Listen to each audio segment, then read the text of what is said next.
Hello there. All right, you ready for chapter 10? Okay, money trouble.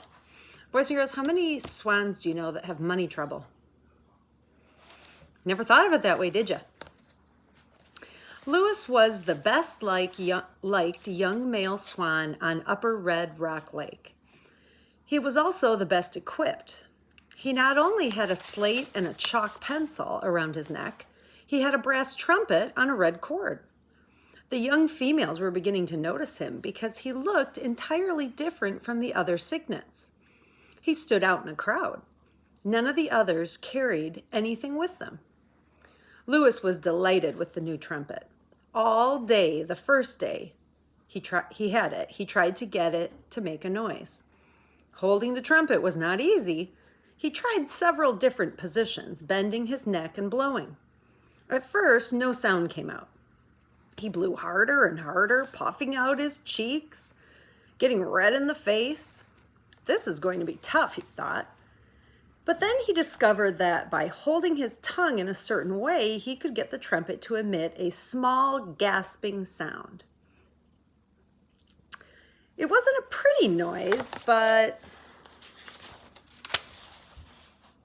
at least it was a noise. It sounded a little bit like hot air escaping from a radiator. Look at those pictures. Aren't they funny?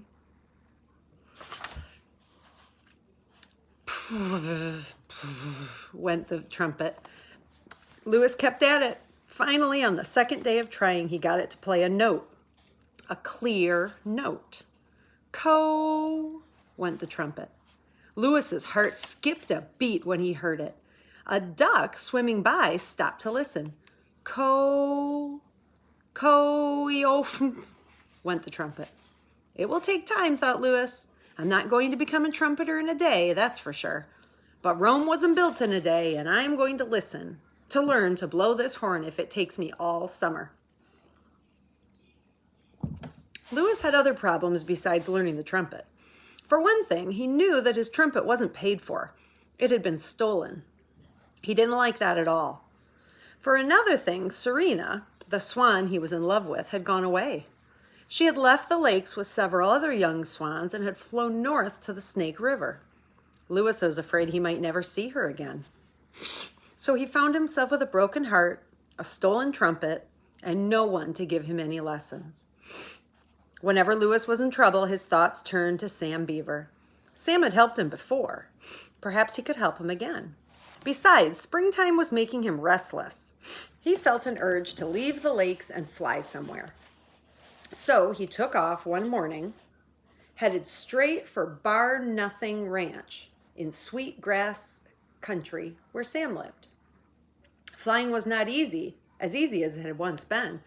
If you've ever tried to fly with a trumpet dangling from your neck and a slate flapping in the wind and a chalk pencil bouncing around at the end of its string, you know how hard it can be.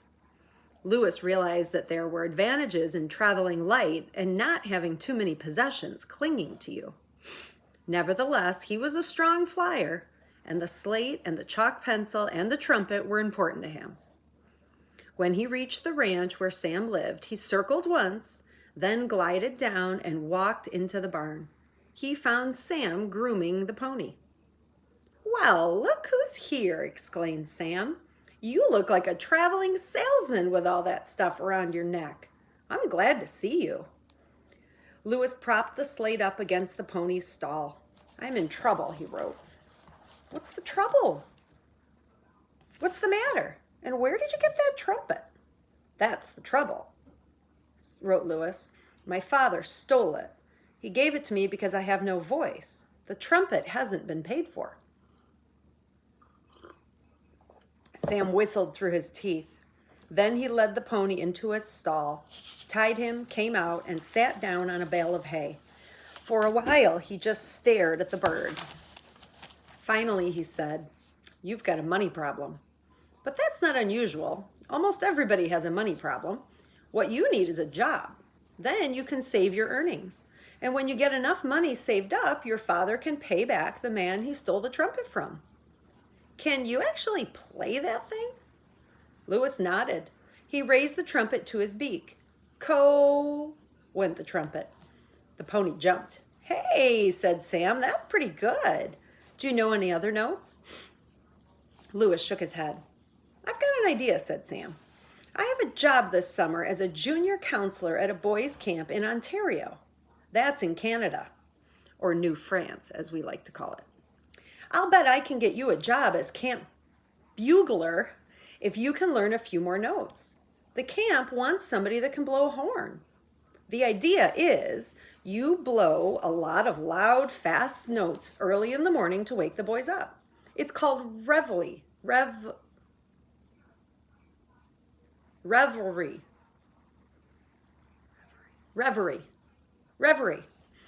Then you can blow some other notes to call the campers to their meals. That's called the mess call. Then at night, when everybody is in bed and the light has faded from the sky and the lake is calm and the mosquitoes are busy in the tents biting the boys and the boys are getting sleepy in their beds, you can blow some other notes, very soft and sweet and sad. That's called taps. Do you want to go to camp with me and try it?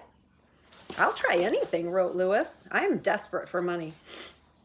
Sam chuckled. Okay, he said. Camp opens in about 3 weeks. That'll give you some time to learn the bugle calls. I'll buy you a music book that tells what the notes are. And Sam did. He found a book of trumpet calls, such as they used in the army. He read the instructions to Louis. Stand erect. Erect means you're standing up and down. Always hold the trumpet straight from the body. Do not point it downward toward the ground, as this position cramps the lungs and gives the performer a very poor appearance. The instrument should be cleaned once a week to remove the spit. Every afternoon, when the guests on Mr. Beaver's ranch had gone off on pack trips in the hills, Louis practiced the calls. Pretty soon, he could play reveille, mess call, and taps. He particularly liked the sound of taps. Louis was musically inclined and was eager to become a really good trumpeter. A trumpeter Swan, he thought, should blow a good trumpet. He liked the idea of getting a job, too, and earning money. He was just the right age for going to work. He was almost 2 years old. On the night before they were to leave for camp, Sam packed all of his camping things in a duffel bag. He packed sneakers and moccasins. He packed jerseys that said, oh, I got to remember how to say this now, that said Camp Cuckoo Scoos on the front. He rolled his camera in a towel and packed that. He packed his fishing rod, his toothbrush, his comb and his brush, his sweater, his poncho, and his tennis racket. He packed a pad and pencils and postage stamps and a first aid kit and a book that told how to identify birds. Before he went to bed, he opened his diary and wrote, "Tomorrow is the last day of June. Pop is going to drive Louis and me to Camp Cuckoo Scoos. I bet it will be the only boys' camp in the world that has a trumpeter Swan for the camp bugler. I like having a job. I wish I knew what I was going to be when I was a man. Why does a dog always stretch when it wakes up?" That's a good question, huh? Sam closed his diary, shoved it into his duffel bag with the rest of his stuff, got into bed, turned out the light, and lay there wondering why a dog always stretches when it wakes up. In 2 minutes, he was asleep. Louis, out in the barn, had gone to sleep long ago. Bright and early the next morning, Louis arranged his slate and his chalk pencil and his trumpet neatly around his neck, climbed into the back seat of Mr. Beaver's car. The car was a convertible, so Mr. Beaver put the top down. Sam got in front with his father. Louis stood tall and white and handsome in the back seat. Mrs. Beaver kissed Sam goodbye. She told him to be a good boy and to take care of himself and not to drown in the lake and not to get in fights with other boys and not to go out in the rain and get sopping wet and sit around in chilly air without putting a sweater on, not to get lost in the woods, not to eat too much candy and drink too much pop, not to forget to write letters home every few days, and not to go out in a canoe when it was windy on the lake. Sam promised. Okay, cried Mr. Beaver, we're off to Ontario, beneath the open sky. He started the car and tooted the horn. Goodbye, Mom, called Sam. Goodbye, son, called his mother. The car sped away towards the big main gate of the ranch. Just as it was disappearing from view, Louis turned around in his seat and put his trumpet to his mouth. Cahow, he blew. Cahow, cahow. The sound carried, a wild, clear, stirring call. Everyone back at the ranch heard it and was thrilled by the sound of the trumpet. It was like no other sound they had ever heard. It reminded them of all the wild and wonderful things and places they had ever known. Sunsets and moonrises and mountain peaks and valleys and lonely streams and deep woods. Cahow, cahow, cahow, called Louis. The sound of the trumpet died away. The ranchers returned to their breakfast. Louis, on his way to his first job, felt as excited as he had felt on the day he learned to fly. Chapter 11, Camp Kookooskoos. Camp Kookooskoos was on a small lake deep in the woods of Ontario. There were no summer cottages on the lake, no outboard motors, no roads with cars rushing by.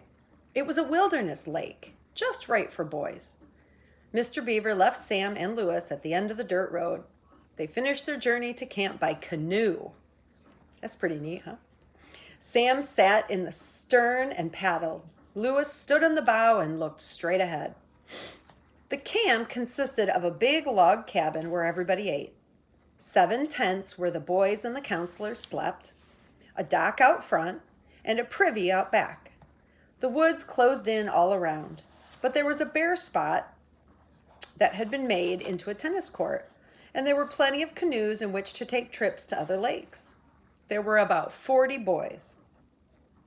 When Sam's canoe grounded on the sandy beach next to the camp dock, Louis stepped ashore wearing his slate, his chalk pencil, and his trumpet. About 20 boys rushed down to the landing to see what was going on. They could hardly believe their eyes. Hey, look what's here, one of the boys yelled. A bird, cried the other. Look at the size of him. Everybody crowded around Louis, wanting to get a closer look at the new camper. Sam had to push some of the boys back to keep Louis from getting crushed. Take it easy, will ya? Sam implored.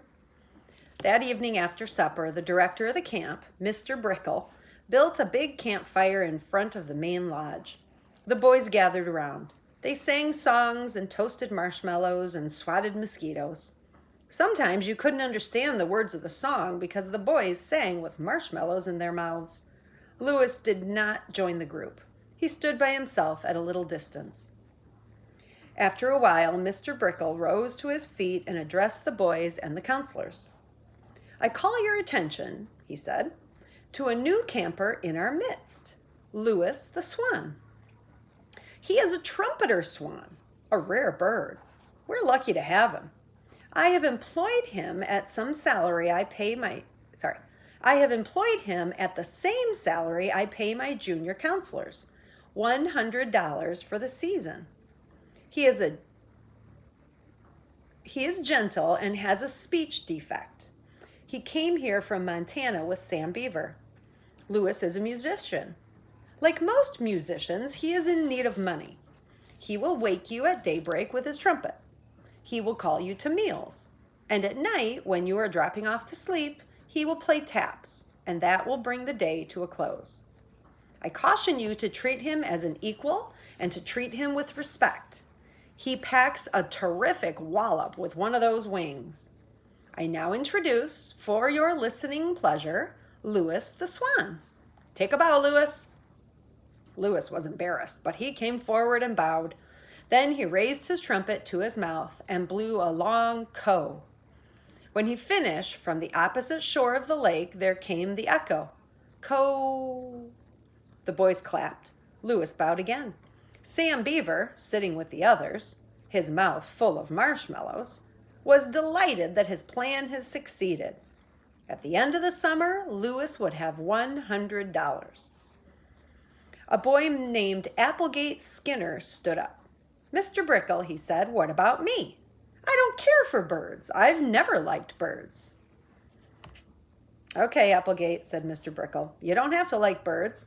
If that's the way you feel about it, just go ahead not liking birds.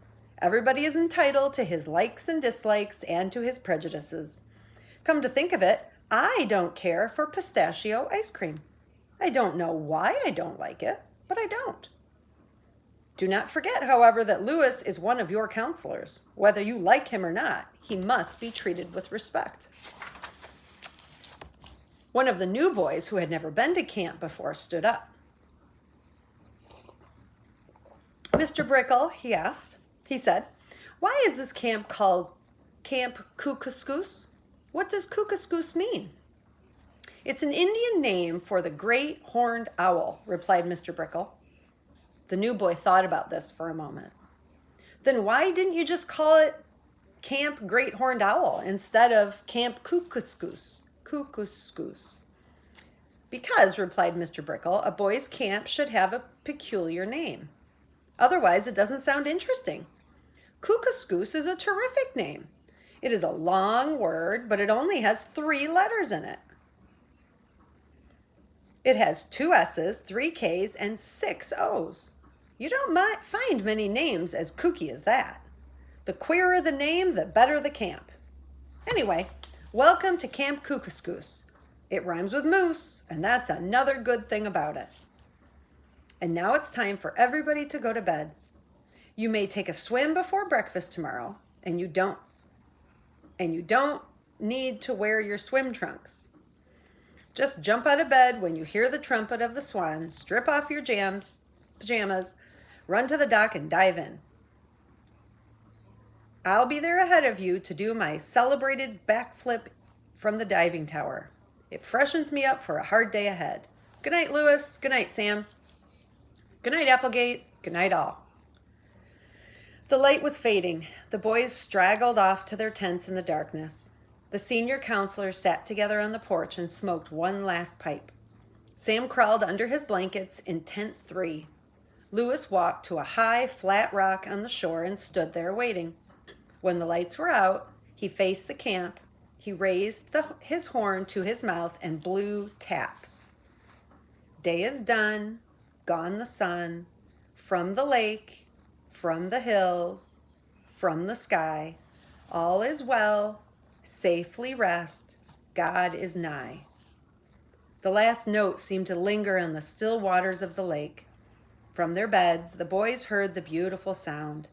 They felt sleepy and serene and happy, all but Applegate Skinner, who didn't care for birds at bedtime. But even Applegate was soon asleep, along with the others in his tent. He was asleep, and he was snoring. People who dislike birds often snore. A deep peace fell over Camp Kookooskoos.